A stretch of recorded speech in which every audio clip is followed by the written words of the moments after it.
Opium Wars, comprising two armed conflicts in China during the mid-19th century, marked significant confrontations between the Qing dynasty and Western powers.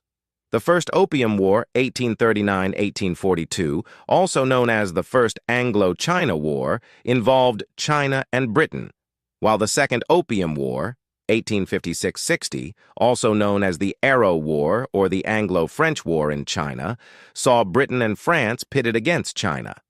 Both wars ended with the foreign powers' victories, resulting in commercial privileges and territorial concessions that weakened Qing sovereignty and ultimately led to the dynasty's fall in favor of a republican China in the early 20th century. A significant precursor to the Opium Wars was the failed British trade mission of 1792 and 93, known as the Macartney Embassy. This mission aimed to establish diplomatic and trade relations with China, but it ended unsuccessfully, exacerbating tensions between Britain and China. The root cause of these conflicts lay in China's attempts to suppress the illegal opium trade, which had grown dramatically since the 1820s and had led to widespread addiction. British traders had been exporting opium from India to China illegally since the 18th century. By the early 19th century, the opium trade had burgeoned, leading to widespread addiction and severe social and economic disruption in China. In response, the Chinese government confiscated and destroyed over 20,000 chests of opium, approximately 1,400 tons, stored by British merchants in Canton, Guangzhou, in the spring of 1839. This act, coupled with an incident involving drunken British sailors killing a Chinese villager, escalated hostilities. The British government refused to allow the accused men to be tried in Chinese courts, further inflaming tensions. In the First Opium War, 1839-1842, hostilities commenced in late 1839 when British warships destroyed a Chinese blockade at the Pearl River estuary near Hong Kong. In early 1840, the British government dispatched an expeditionary force to China, which arrived in June. The British fleet advanced up the Pearl River estuary to Canton, and after prolonged negotiations, attacked and occupied the city in May 1841. Despite a determined Chinese counterattack in the spring of 1842, British forces captured Nanking, in late August, bringing an end to the conflict. 69 British troops and approximately 18,000 Chinese soldiers perished. Treaty of Nanking. The Treaty of Nanking, signed on August 29, 1842, concluded the First Opium War.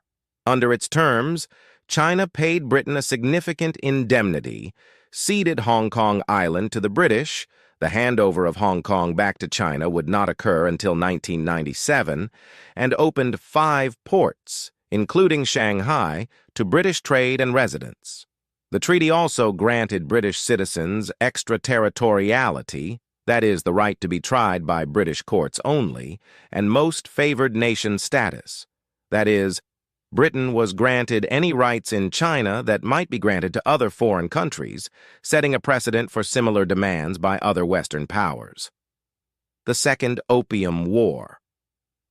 Amid the Taiping Rebellion, 1850-64, the British sought to extend their trading rights in China.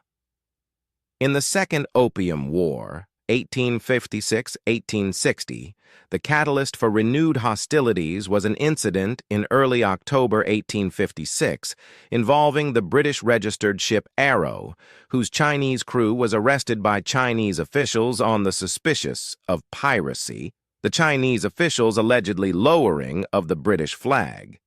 This led to British warships later that month, bombarding Canton and subsequent skirmishes. Trading ceased as a stalemate ensued. In December, Chinese in Canton burned foreign factories, trading warehouses there, and tensions escalated. The French joined the conflict, using the murder of a missionary as their pretext.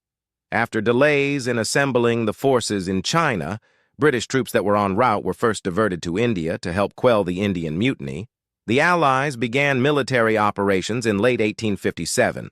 British and French force captured Canton, deposed the city governor, and installed a more compliant Chinese official. In May 1858, Allied troops reached Tianjin, and compelled the Chinese to negotiate. The resulting treaties of Tianjin, signed in June 1858, granted foreign envoys residence in Beijing, opened additional ports for trade, allowed foreign travel within China, and legalized the opium trade.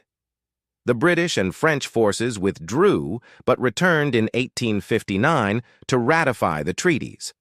The Chinese resisted their passage by the Dagu forts at the mouth of Hai River, proposing an alternate route to Beijing.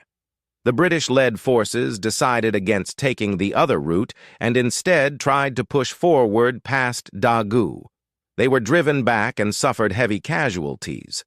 The Chinese subsequently refused to ratify the treaties, and the Allies resumed hostilities.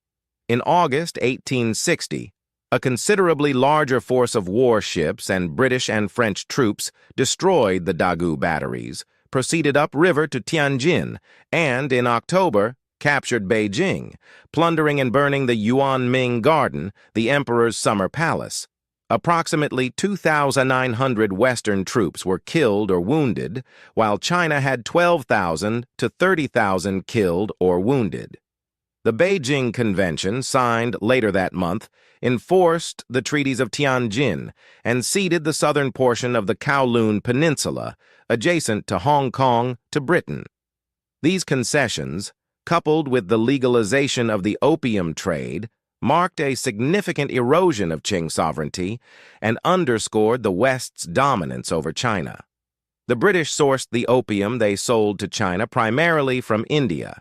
The East India Company cultivated opium in the fertile regions of Bengal and Bihar.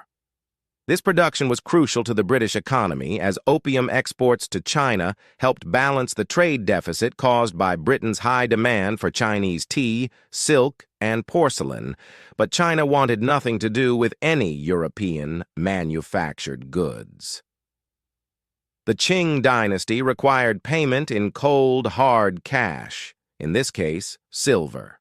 Britain faced a serious trade deficit with China, as it had no domestic silver supply and had to buy all of its silver from Mexico or from European powers with colonial silver mines.